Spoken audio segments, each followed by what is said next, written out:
শুনছেন নীরব ভালোবাসার আগুন, লেখিকা সামিয়া ইসলাম, আর কণ্ঠে আমি ছোঁয়া। নীরব ভালোবাসার আগুন, পর্ব 2। নরওয়েতে তখন সকাল 6টা। রাতের অন্ধকার পুরোপুরি কাটেনি, আবার দিনও পুরো জেগে ওঠেনি।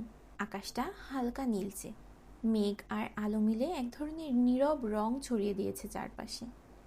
বাতাস ঠান্ডা, কিন্তু কাঁপুনি ধরানোর মতো নয়, পরিষ্কার ধারালো, ফুসফুস ভরে নেয়ার মতো। দূরে পাহাড়ের গায়ে হালকা কুয়াশা, নিচে শহর ঘুম ভাঙার প্রস্তুতিতে। রাস্তা প্রায় ফাঁকা, শুধু মাঝে মাঝে কোনো ট্রাম বা গাড়ির নিঃশব্দ চলাচল। এই শান্ত সকালের মাঝেই শহরের এক প্রিমিয়াম হাই রাইজ অ্যাপার্টমেন্টের শীর্ষ ফ্লোরে একটা বিশাল মাস্টার বেডরুম। রুমটা প্রশস্ত, মিনিমাল কিন্তু ভীষণ দামি।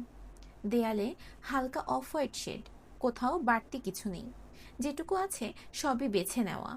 ফ্লোর জুড়ে সফট উডেন টেক্সচার, পায়ে পড়লে শব্দ হয় না। একপাশে বিছানাটা চওড়া, নিচু, ভারী ফ্রেমের। ম্যাট্রেসটা এমন নরম যে শরীর ডুবে যায়, আবার এমন শক্ত যে ভরসা দেয়। ধূসর রঙের সিল্ক ব্লেন্ড চাদর, বড় বড় বালিশ, সবকিছু নিখুঁতভাবে সাজানো। হোটেলের মতো নয়, বরং এমন এক ঘর যেখানে বিলাস স্বাভাবিক। সেই বিছানায় শুয়ে আছে মেহেরান শিকদার। ঘুম গভীর ছিল না, তার ঘুম কখনোই গভীর হয় না। শরীর ঢেকে রেখেছে চাদর, কিন্তু উপস্থিতিটাই আলাদা। শান্ত মুখ, আগুনের মতো ত্বক, এমন এক স্থিরতা যেটা আসে ক্ষমতা আর নিয়ন্ত্রণ থেকে। এই মানুষটা যেখানে থাকে সেখানকার বাতাসও তার নিয়ম মেনে চলে। ঠিক তখনই ঘরের নীরবতা ভেঙে ফোনের রিং বাজে। মেসেজ নয়, কল। একবার, দুবার, তৃতীয় রিংয়ে সে চোখ খুলে।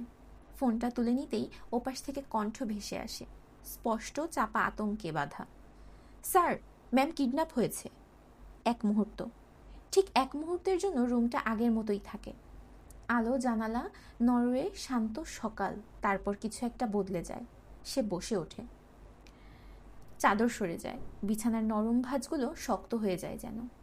চোখে ঘুম নেই, বিভ্রান্তি নেই, শুধু ঠান্ডা আগুন।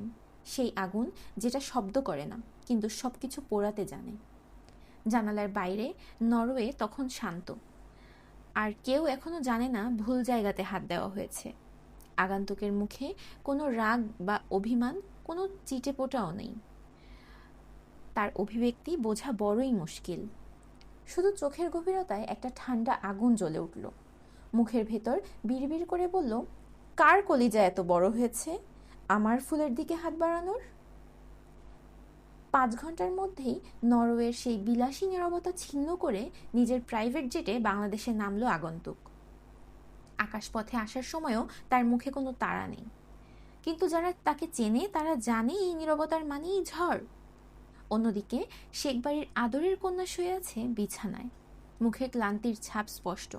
সাদা ফর্সা গালটা লাল হয়ে আছে, ঠোঁটের কোলে রক্ত জমাট বেঁধে আছে। নিস্তব্ধ ঘরটা যেন ভারী হয়ে আছে নিঃশ্বাসে নিঃশ্বাসে। পাশে বসে আছে সারিনার চাচা সুফিয়ান শেখ, আর সারিনার চাচাতো বোন সোমাইয়া শেখ। সারিনাকে বাড়ির সবাই সারা বলে ডাকে, আর সোমাইয়াকে সুমো। সারা আর সুমো একই বয়সী, দুজন একসাথেই একই স্কুলে পড়াশোনা করেছে। এখন দুজনেই এসএসসি ক্যান্ডিডেট। এতক্ষণ সামিয়ান বসেছিল সারার পাশেই, এক মুহূর্তের জন্য চোখ সরায়নি, কিন্তু হঠাৎ একটা কল পেয়ে সে বাইরে চলে গেছে।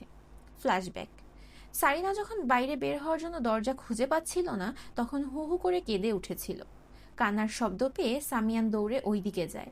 দরজা খুলতেই দেখতে পায় সারিনের কান্না ভেজা মুখ। সারিনার এই অবস্থা দেখে কেমন জানি সামিয়ানের বুকের ভেতর হু হু করে ওঠে। মনে মনে বলে, আমি কি খুব বেশি দেরি করে ফেলেছি? আর কিছু ভাবতে পারে না। সারিনা সামিয়ানকে দেখে ভাইয়া বলে ডাক দেয়। তখনই দৌড়ে সামিয়ান সারিনার কাছে যায়। ঠিক সেই মুহূর্তেই সারিনা সেন্সলেস হয়ে যায়। ওখান থেকেই সামিয়ান সারিনাকে হাসপাতালে নিয়ে যায়। ডাক্তার জানায় অতিরিক্ত ভয় আর মানসিক চাপের কারণেই এমন হয়েছে, শরীরও অনেক দুর্বল। তাই হাসপাতাল থেকে বাসায় নিয়ে আসা হয়। বাসায় নার্স দিয়ে দুর্বলতা কাটানোর জন্য স্যালাইন দেওয়া হয়েছে। এখনো সারিনার জ্ঞান ফেরেনি। সামিয়ান দাঁড়িয়ে আছে একটা ফুটপাতের সামনে। চারিদিকে শত শত মানুষের ভিড়, কেউ ফিসফিস করছে, কেউ ভয়ে মুখ ঢেকে রেখেছে। পুলিশ, সেনাবাহিনী, বড় বড় পদের লোকজন সবাই এখানে উপস্থিত। এখানে দাঁড়িয়ে থাকার মূল কারণ একটাই, 3টা লাশ। লাশগুলো দেখে সাধারণ জনগণ ভয়ে কাঁপছে। এমন নির্মম, এমন ভয়ঙ্করভাবে মৃত্যু দেয়া হয়েছে যে চোখ সরানো যায় না, আবার তাকিয়েও থাকা যায় না। কে এই কাজ করেছে, এই একটা প্রশ্নই সবার মুখে মুখে। পুলিশ, সেনাবাহিনী সবাই হতভম্ব। তাদের জীবনে এমন নিষ্ঠুর খুন তারা আগে কখনো দেখেনি। আর সবচেয়ে অবাক করার বিষয় হচ্ছে, এই যে কাজ করেছে সে নিশ্চয়ই বড় মাপের কেউ। সাধারণ কোনো অপরাধীর পক্ষে এমন সাহস নিয়ে পাবলিক প্লেসে খুন করে চলে যাওয়া সম্ভব নয়। এটা স্পষ্ট, খুনি নিশ্চয়ই কোনো বড় মাফিয়া। সামিয়ান দেখে অবাক হয়ে যায়, কারণ কিছুক্ষণ আগেই সামিয়ানের দলের লোকেরা যেই 2টা ছবি পাঠিয়েছিল, ঠিক ওই 2জনই এখানে মৃত অবস্থায় পড়ে আছে। যখন সারিনাকে রাস্তা থেকে গাড়িতে তোলা হচ্ছিল, তখন সামিয়ানের লোকেরা গোপনে ওই 2 লোকের ছবি তুলে নিয়েছিল। পরে তাদের ডিটেলস বের করার চেষ্টা করা হয়, কিন্তু তেমন কিছুই পাওয়া যায়নি। তবুও সামিয়ান মনে মনে ঠিক করে রেখেছিল ওদের খুঁজে বের করবে। কিন্তু বাস্তবতা ভিন্ন।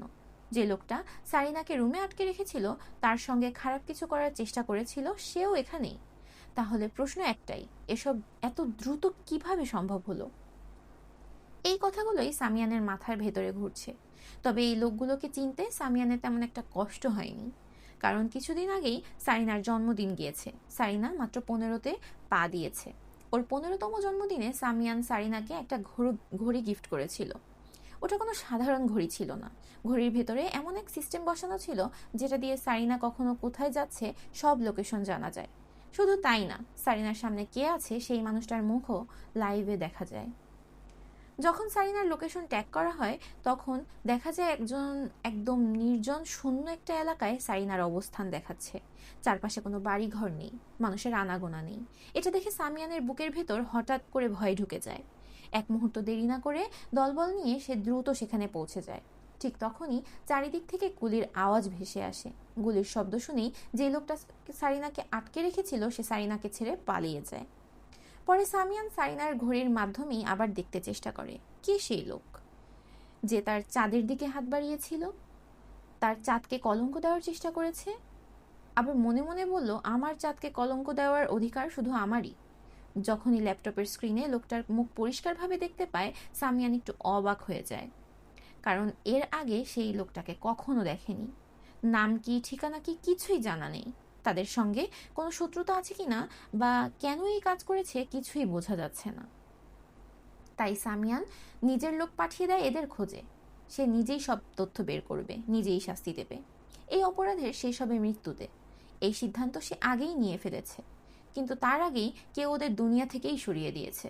এই কথাটা ভাবতেই সামিয়ান আরও অবাক হয়ে যায়। দেখতে দেখতে 6টা দিন কেটে গেল। দিনগুলো আগের মতোই চলতে থাকলো। পুরোপুরি সুস্থ হয়ে আগের মতোই সারিনা সারা দিন পুরো বাড়ি দৌড়ায়, লাফালাফি করে। সারা আর সুমো মিলেই সমস্ত পুরো বাড়িটা হাসি খেলায় ভরিয়ে রাখে। আগের মতোই দুষ্টুমি, খুনসুটি করে, নিয়মিত স্কুলে যায়। সবকিছু আবার স্বাভাবিক হয়ে গেছে। অন্যদিকে মেহেরান আজ 10 বছর পর বাংলাদেশের মাটিতে পা রেখেছে। দেশে এসেছে 6 দিন হয়ে গেছে, কিন্তু এখনো নিজের বাড়িতে যায়নি। ফ্যামিলির সাথেও কোনো যোগাযোগ করেনি। সেই 17 বছর বয়সে রাগ করে বাড়ি থেকে বের হয়েছিল, তারপর আর ফিরে আসেনি। এই 6 দিন সে ভাটিয়ারি লেকসাইড রিসর্টে থেকেছে। আজ প্রথমবারের মতো বাড়িতে কল দিয়েছে, নিজের বোন মেহিক শিকদারের কাছে। ফোনে মেহেরান শুধু এতটুকুই বলেছে, আমি আজকে বাড়ি ফিরবো। এই একটা কথাই যথেষ্ট ছিল। এটা শুনে শিকদার বাড়ির গাছপালাগুলোও যেন খুশিতে নাচতে শুরু করলো। 10 বছর পর শিকদার বাড়ির ছেলে বাড়ি ফিরছে। এই আনন্দ ভাষায় প্রকাশ করার মতো না। এই খুশিতে সবাই খাবার দাবার থেকে শুরু করে ঘরের সব আয়োজন শুরু করে দিল।